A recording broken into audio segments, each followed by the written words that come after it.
নমস্কার। ঠাকুরকে প্রণাম জানিয়ে বেদবাণীর প্রথম খণ্ডের ৩৬১ নম্বর চিঠিটা পড়ার চেষ্টা করছি। ঠাকুর প্রথম কথা লিখেছেন, সত্যম পরম ধীমহি। সত্য হচ্ছে একমাত্র ধ্যান, পরম ধ্যান। সত্যকে অবলম্বন করে থাকা, ওটাই তোমার ধর্ম, ওটাই হচ্ছে তোমার ধ্যান। ওটাকে তপস্যা করেই তুমি চলো, আর কোনো কিছু তোমাকে তপস্যা সাধনা করতে হবে না। সত্য কি? যা নিত্য তাই সত্য। তুমি সবসময় ভগবৎ স্মরণে একেবারে নিজেকে তুমি রেখে দাও। কর্তৃত্ব তুমি ত্যাগ করো। তোমার ভেতরের যা কিছু, তোমার ভেতর কর্তা সাজার যে একটা তোমার অহংকার, যেটা তোমাকে সবসময় কষ্ট দেবে, কখনো তোমাকে কিন্তু ভালো কিছু দেবে না, এটাকে তুমি বর্জন করো। এটাই ঠাকুর বলেন। অভিভাবক তিনি আমরা যাতে ভালো থাকি, আমরা যাতে নিশ্চিন্তে প্রতিটি দিন যাপন করি, সেটা তো অভিভাবকের সবসময় আকাঙ্ক্ষা থাকে। তাই তিনি একেবারে প্রত্যেকটা চিঠিতে তিনি একটু একটু করে আমরা আমাদের মনটাকে কিভাবে তৈরি করব, এটার নির্দেশ তিনি দিয়ে থাকেন প্রত্যেকটা চিঠির মধ্যে। ভগবান সর্বতোভাবে জীবের প্রতি সমতার অবলম্বন করিয়া থাকে। প্রত্যেকটা জীবের প্রতি সমান, প্রত্যেকের সঙ্গে তিনি সমান ভাব তিনি অবলম্বন করে থাকেন, কাউকে কম কাউকে বেশি। ভগবান সেটা করেন না। আমরা ভুল বিচার করি কেন? না, আমাদের মধ্যে কর্তাভাব আছে, তাই আমরা ভুল ভাবি, আমরা সেটা নিয়ে আমরা কষ্ট পাই। কিন্তু ঠাকুর কখনো কাউকে কম কাউকে বেশি এটা কখনো ঠাকুর করেন না, ভগবান করেন না। সবাইকে সমান দেখেন। এবার আমার প্রারব্ধ অনুযায়ী আমার যা ভোগ, এই ভোগ তো আমাকে ভোগ করতেই হবে। আমার ভাগ্য আমাকে যা দিয়েছে এটা আমাকে ভোগ করতে হবে। কিন্তু মজাটা হচ্ছে, আমি যদি সত্যকে আমার ধ্যান বলে মনে করি, এটাই যদি আমার কাছে পরম ধ্যান হয়, তাহলে আমার সত্যি সত্যি যে ভোগ আমার কাছে আসুক না কেন, এটা আমার কাছে কখনো কষ্ট বলে মনে হবে না। কেননা আমি তো জানি যে এগুলো সত্য, এগুলো আমাকে ভোগ করে যেতে হবে, না হলে মুক্ত হওয়া সম্ভব নয়। কাজেই এই হচ্ছে ঠাকুর সবাইকে সমানভাবে তিনি দেখেন। তার ভজনই নিত্য দাসত্ব জীবের কর্তব্য। আবার সেই ঠাকুর জীব কথাটা বললেন প্রত্যেকের। ঠাকুর কিন্তু কখনো মানুষের কর্তব্য কথাটা বলেননি। আসলে আমাদের ভেতর থেকে আমাদের যে আমরা যে বন্ধনে আবদ্ধ হয়ে থাকি, এটা আমাদের মানুষের পরিচয় এখনো পর্যন্ত আমাদের ভেতরে আসেনি।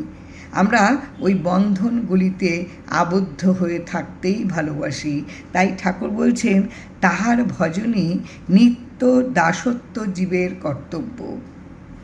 ভগবানের তার ভজন করা, এটাই হচ্ছে যে নিত্যের যে দাস হতে পারে। নিত্য দাসত্ব হচ্ছে জীবের কর্তব্য, প্রত্যেকটা জীবের এটাই উচিত। একমাত্র ভগবানের মানে তারই ভজনা করা, আর তার নিত্য দাসত্ব, সবসময় তারই অধীনে থাকা, কর্তা হতে যেও না। সংসার শব্দটি ওই সূত্রেই আবির্ভূত হয়। এই যে সংসার, এই যে আমাদের জীবনযাপন, আমাদের ইহকাল পর মানে ইহজীবন এবং গার্হস্থ্য জীবনে যাদের সঙ্গে প্রত্যেক দিন আমার প্রতিটি মুহূর্তের প্রতিটি কাজের মধ্য দিয়ে যাদের সঙ্গে ওঠা বসা, সবটাই হচ্ছে সংসার। এই পুরোটাই সংসার। শুধুমাত্র স্বামী স্ত্রী বাবা মা নিয়ে সংসার তা কিন্তু নয়। প্রতিদিন প্রতি মুহূর্তে যাদের নিয়ে আমার চলতে হচ্ছে, সবটাই আমার সংসার।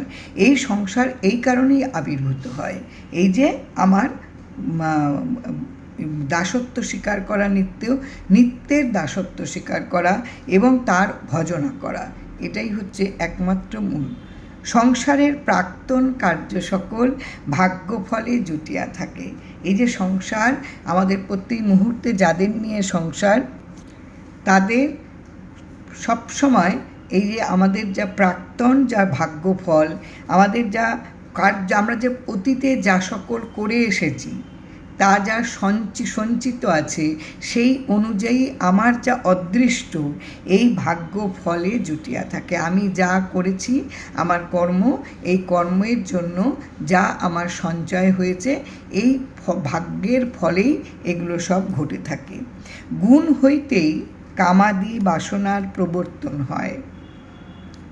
আমার যা এই যে মানে আমার ভেতরের যে প্রকৃতি, আমার যা স্বভাব, এটার থেকেই আমার ভেতরে বাসনা কামনা এগুলোর একটা প্রবর্তন হয়, এগুলি আসে। নির্গুণিতে ভগবান সতত প্রকাশ থাকেন। যদি আমার ভেতরে যদি কর্তা ভাব থাকে তখন আমার ভেতরে এইগুলো প্রবর্তন হবে। আর যদি নির্গুণ থাকে মানে আমার ভেতরে এইগুলো কোনো কিছু নেই, আমি একেবারে নিজেকে পুরো তার উপর ছেড়ে দিয়েছি, তাহলে সব সময় ভগবান প্রকাশ থাকেন। অতএব গুণাতীত মানে হচ্ছে অকর্তার বুদ্ধি, যার ভেতরে কর্তার বুদ্ধি নেই। গুণাতীত সংসার পাবন করিয়া নিত্য স্বভাবের দাসত্ব করিয়া লয়। অতএব এই যে অকর্তৃত্ব বুদ্ধি, এটা কি করে সংসারের যে পবিত্রতা নিষ্পাপ ভাব এগুলি এনে নিত্য স্বভাবে তোমার প্রতি মানে যা ঠিক যা সত্য, যা নিত্য, যেটা অনিত্য নয়, মানে যেটা এই আছে এই নেই তা নয়, নিত্য দাস স্বভাবের তোমার প্রত্যেক মুহূর্তের যে তোমার আত্মভাব, সেই আত্মভাবের দাসত্ব করিয়া লয়। তোমাকে একদম একেবারে যা নিত্য তার দাসত্ব করে নেবে তোমাকে। তুমি ওটাকেই চিনবে, ওটাকেই বুঝবে। তুমি এর বাইরে অনিত্য অস্থায়ী এইগুলো জিনিসের উপর তুমি ছুটবে না, তোমার ভেতরে যদি অকর্তা বুদ্ধি থাকে। আর তোমার ভেতরে যদি নিজের বুদ্ধি তুমি যদি কাজে লাগাতে চাও, নিজের যদি জ্ঞান বুদ্ধিকে তুমি প্রাধান্য দাও, তাহলে কামনা বাসনার একেবারে তা তোমার মধ্যে দিয়ে প্রবর্তিত হবে। তুমি যদি এগুলো থেকে নিজেকে সরাতে পারো, তাহলে তুমি কিন্তু একেবারে ভগবানের যা সত্যি, যা নিত্য, এটাকে তুমি বুঝতে শিখবে। আর এটার অধীনে তুমি থাকতে অভ্যস্ত হবে, না হলে তোমার কিন্তু হবে না কখনো। এবং ভগবানের জ্ঞান জন্মিয়া তাহারই ভক্তি প্রকট করেন।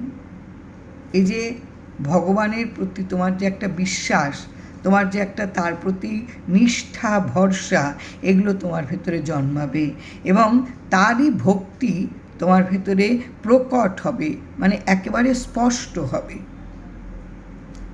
তুমি যদি নিজেকে নিজের মধ্যে সংকুচিত করে রেখে তুমি সবটাই নিজের মধ্যে তুমি রাখলে, নিজের বুদ্ধি, নিজের জ্ঞান, নিজের গুণ, এটা নিয়ে তোমার খুব বড়াই, তোমার খুব অহংকার, এবং তুমি কিন্তু রোজ পুজো করে যাচ্ছ, তুমি রোজ অনেক বড় বড় দান ধ্যান তুমি প্রচুর করছো, বিভিন্ন তীর্থে তুমি ঘুরে বেড়াচ্ছ, অনেক পুণ্য কাজ করছো, কিন্তু আসল কাজ কিছুই হচ্ছে না।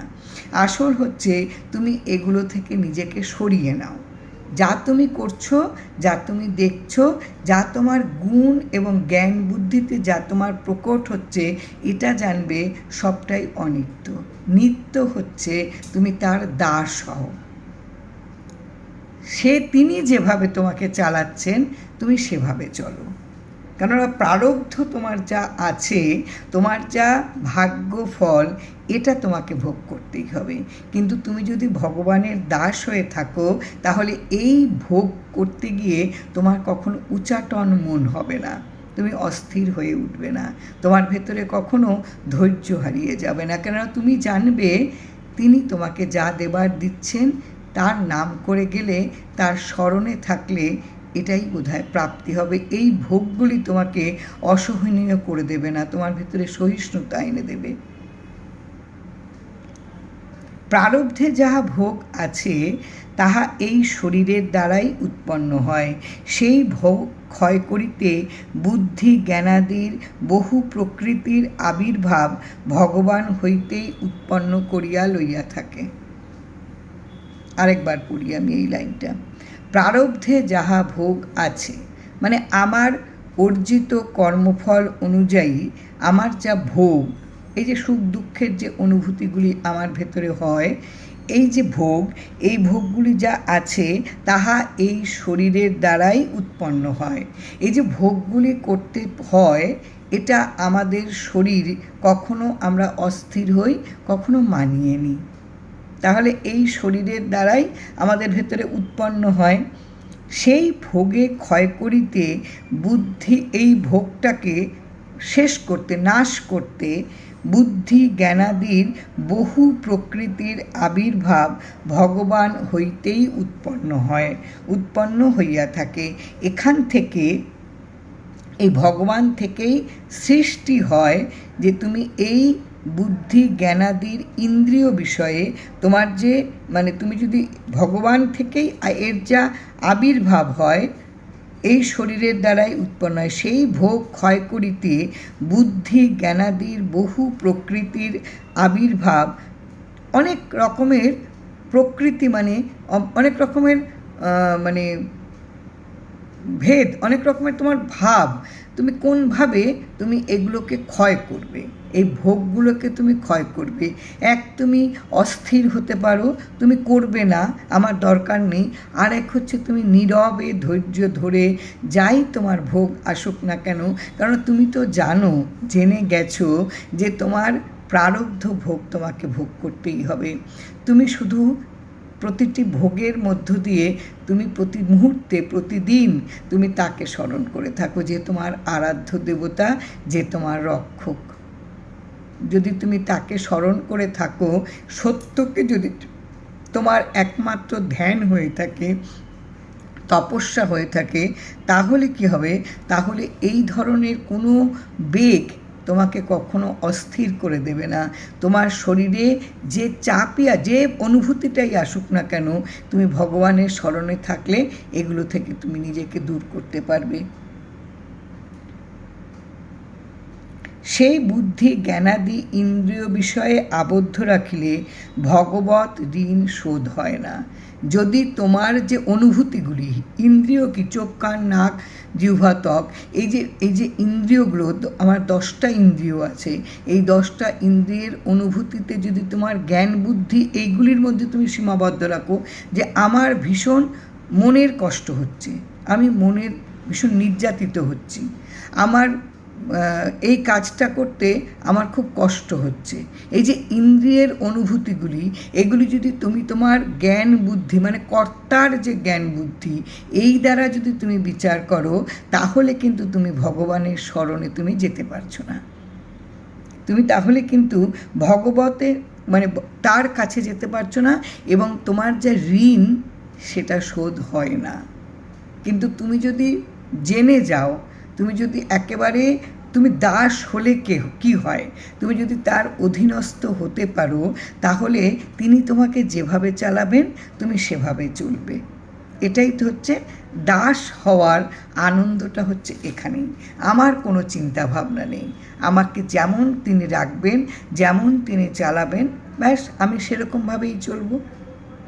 তিনি যদি ভালো রাখেন তাহলে ভালো। আসলে আমার ভাগ্যে যা আছে এর বাইরে তো আমার কিচ্ছু হওয়ার সম্ভাবনা নেই, কিন্তু আমি যদি তার স্মরণে থাকি, তাহলে আমি যে আনন্দটা পাবো, এটা কিন্তু অনেক দামি। আমি যদি তার স্মরণে থাকতে না জানি, তাহলে আমি প্রতি মুহূর্তে আমার এই ভাগ্যের যা ফল, এটা ভোগ করতে করতে আমি অস্থির হয়ে উঠব। এটাই হচ্ছে ঠাকুর, আমরা অস্থির হলে, আমরা কষ্ট পেলে ঠাকুর কষ্ট পান। তাই ঠাকুর এইগুলো বলে দিচ্ছেন যে তোমরা এগুলো, তোমাদের ইন্দ্রিয়ের যা কিছু বেগ, এগুলোকে তোমরা ভগবানকে স্মরণ করো, এগুলো থেকে তোমরা সবসময় মুক্তি পেয়ে যাবে। না হলে তোমার ঋণ শোধ হয় না, উপর্যুপরি বৃদ্ধি হয়, বরঞ্চ আরও ঋণ বাড়তে থাকে। কারণ তুমি অস্থির হয়ে যাচ্ছ, তুমি একেবারে তোমার কাজ যা করার সেটাকে তুমি থামিয়ে দিচ্ছ, তুমি কাজটাকে শেষ করছো না, উপরন্তু সেগুলো বাড়তে থাকে। অতএব সর্বদা ভগবানকে বুদ্ধি জ্ঞানাদি সমস্ত অর্পণ করিতে করিতে নিত্যপদ স্বভাব নিত্যানন্দ প্রকট করিয়া হইয়া সমীপ ভক্তের আশ্রয় দিয়া নিত্য দাসত্ব পদে রাখিয়া দেন। আরেকবার বলি আমি, অতএব তাই সবসময় সর্বদা ভগবানকে, ভগবানের কাছে বুদ্ধি জ্ঞানাদি তোমার যা কিছু আছে সব অর্পণ করে দাও। এর থেকে মজার কিছু নেই। একটা ছোট্ট শিশু যখন পৃথিবীতে জন্মায় তখন কিন্তু সে জানে না যে তার বাবা মা তাকে কিভাবে রাখবে, তার বাবা মা কোথায় তাকে ফেলে দেবে ডাস্টবিনে, না তার বাবা মা তাকে একেবারে সাদরে রাখবে, তার বাবা মা ভালো জামা কাপড় দিতে পারবে কিনা তাও সে জানে না, তার বাবা মা খেতে দিতে পারবে কিনা তাও জানে না। কিন্তু সে পৃথিবীতে এসেছে বাবা মায়ের কোলে, নিশ্চিন্তে নির্ভাবনায়। ঠাকুর বলেন এই রকম শিশুর মতন সহজ সরল হতে। শিশুর মতন সহজ সরল হলে আমাদের যা কিছু আমাদের আছে সবটা অর্পণ করতে কিন্তু আমাদের এতটুকু দ্বিধা হবে না। তখন নিজের বলে কোনো কিছু কিন্তু থাকবে না যে আমি এই পথটা ধরি তাহলে আজকে আমার যে বিপদটা হয়েছে আমি সেখান থেকে উদ্ধার পেয়ে যাব, অসম্ভব। আমরা সত্যনারায়ণের সন্তান, আমাদের বিপদ আপদ তিনি সব দেখবেন। যে সত্যনারায়ণের আশ্রিত তার তো কোনো কিছু বিপদ হয় না, কেননা তিনিই তো রক্ষা করবেন। এই জায়গাটায় ভরসাটাকে আনতে হবে, এই জায়গাটায় নিজেকে নিয়ে যেতে হবে। বুদ্ধি জ্ঞান যা কিছু আছে, তুমি জানো যে তোমার অনেক বুদ্ধি আছে, তোমার অনেক পুঁথিগত বিদ্যা, অনেক সার্টিফিকেট, প্রচুর ব্যাংক ভর্তি ভর্তি টাকা, কিন্তু তুমি যদি একবার বিশ্বাস করতে পারো, জানতে পারো কোনো কিছু করা তোমার ক্ষমতা নেই, তাহলে তোমার ভেতরে যা বুদ্ধি যা জ্ঞান, তুমি যার পায়ে যা নিত্য যা সত্য সেখানে তুমি দাস হও, তার পায়ে সবটুকু অর্পণ করো, তিনি তোমাকে চালিয়ে নেবেন। অনেক শান্তি পাবে, অনেক নিশ্চিন্তে প্রতিটি মুহূর্ত তোমার যাপন হবে, তাহলে তুমি অনেকটা আনন্দ পাবে। নিত্যানন্দ প্রকট হইয়া তার নিকট, ভগবানের নিকট ভক্তির আশ্রয় দিয়া, সেখানেই আশ্রয় নিয়ে নিত্য দাসত্ব পদে রাখিয়া দেন। সব সময় তুমি তার পদতলে। এর থেকে শান্তি আর কোনো কিছুতে আছে? কোনো কিছুতে নেই। কোনো চিন্তা করার দরকার নেই, কোনো ভাবনা করার দরকার নেই। প্রতিদিন তোমার কাছে তোমার ভাগ্যের জন্য যা কাজ আসছে তোমাকে তো সেটা করতেই হবে। এখানে ফাঁকি দিলে বরঞ্চ তোমার যা মুক্ত হওয়ার যে তোমার পথ এগিয়ে যাওয়া, এটা অনেকটা পিছিয়ে যাবে, আরও বাড়বে তোমার। এখানে যদি তুমি তোমার জ্ঞান বুদ্ধি অ্যাপ্লাই করতে চাও যে না আমি আমার দরকার নেই তো, আমি কেন, আমার প্রচুর টাকা আছে, আমি ইচ্ছে করলেই তো আমার এই যে নির্যাতন, এই যে কষ্ট, এই যে মনের আমি কিন্তু দূর করে ফেলতে পারি। আমি একটু সাধারণ একটা মানে আমার মনের কথা বলি। এই যে অনেক সময় কি হয়, অনেক সময় আমরা কারোর একটা ব্যবহারে দুঃখ পেলাম, বেশ কষ্ট পেলাম, একটু ঠাকুরের দিকে তাকাবেন, দেখবেন ঠাকুরের মুখটাও কিন্তু কষ্ট পায়। সঙ্গে সঙ্গে কিন্তু নিজের ভেতরের মনের কষ্টটা কিন্তু কোথায় হারিয়ে যায়। মনে হয় এই তো আছেন যে আমার কষ্টে কষ্ট পায়, আমার দুঃখে যে তার দুঃখ হয়, তিনি সব সময় দুটো হাত বাড়িয়ে রেখেছেন আমাদের আগলে রাখার জন্য। আমরা বুঝি না, আমরা নিজেদের জ্ঞান বুদ্ধি বড় বেশি অ্যাপ্লাই করি, যার জন্য আমরা কষ্ট পাই, দুঃখ পাই, আমরা নাজেহাল হই, অস্থির হই, আমরা কিন্তু বিভ্রান্ত হই। এইগুলো হলে পরে কি হয়, আমাদের যে চলার পথটা কিন্তু আমাদের বিলম্বিত হয়। আমরা যত তাড়াতাড়ি এগিয়ে যেতে পারবো তা হয় না, আমরা পিছিয়ে পড়ি অনেকটা। প্রাণই সর্বেশ্বর, প্রাণ হচ্ছে সকলের প্রভু, তিনি শিব, সর্বময় সর্বাত্মক, তিনি ঈশ্বর, তাহার স্মরণেই আনন্দ। তিনি একটা জায়গাতেও কি বলেছেন যে প্রতিদিন নানান উপাচারে তুমি আমায় পুজো করো? বলেননি। কিন্তু তিনি একটা চিঠিতেও বলেছেন যে তুমি সায়ং সন্ধ্যা তুমি তোমার ধ্যান করো, তপস্যা করো, যে নাম তুমি পেয়েছো? বলেননি। তিনি বারে বারে একটা কথা বলেন যে তুমি নিত্য যা সত্য তাকে তুমি ধর্ম করো, তাকে আশ্রয় করে তুমি বাঁচো, তুমি প্রতিটি দিন, কেননা তোমার যা ভাগ্য, তুমি যা অর্জন করে রেখেছো, এটা তো তোমাকে ভোগ করতেই হবে। এটা তুমি ফাঁকি দিলে কখনো তুমি ফাঁকে পড়ে যাবে। আমি আজকে ফাঁকি দিলাম, কিন্তু আমি নিজেই নিজের ফাঁকে পড়ে গেলাম। তার থেকে সবচেয়ে ভালো যা আমায় ভোগ করতেই হবে, যা আমাকে মেনে নিতেই হবে, তাহলে আমরা যদি ভগবানের স্মরণে যদি থাকি, সম্পূর্ণ যদি তাকে দিয়ে দিই, তিনি আমাকে চালান, যেমন করে চালাবেন আমি তেমন করে চলব। তিনি তো অভিভাবক, তিনি কখনো খারাপ রাখবেন না, এই বিশ্বাসটা আমাদের আনতে হবে আগে সম্পূর্ণ।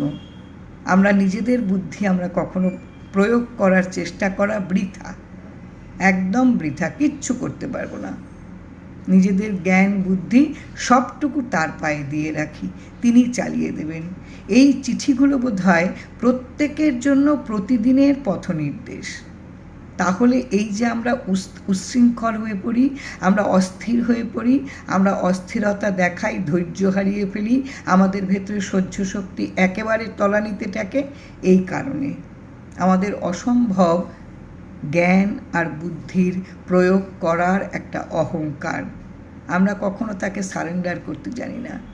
আমরা যদি সবটুকু তার পায়ে দিয়ে দিই, তার পরেরটুকু তিনি চালিয়ে নেবেন, এটা যদি আমরা নিশ্চিন্ত, আমরা যদি মনের দিক থেকে সেটুকু জানতে পারি, এটা বিশ্বাস করতে পারি, তাহলে কিন্তু আমাদের কোনো চিন্তা থাকবে না, তখন শুধু আনন্দ।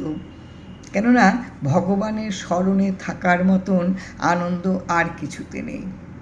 অপূর্ব চিঠি, এবং এই চিঠিগুলো আমার মনে হয় প্রতিদিন প্রত্যেকের যাপনের উত্তর একদম। জয় রাম, জয় রাম।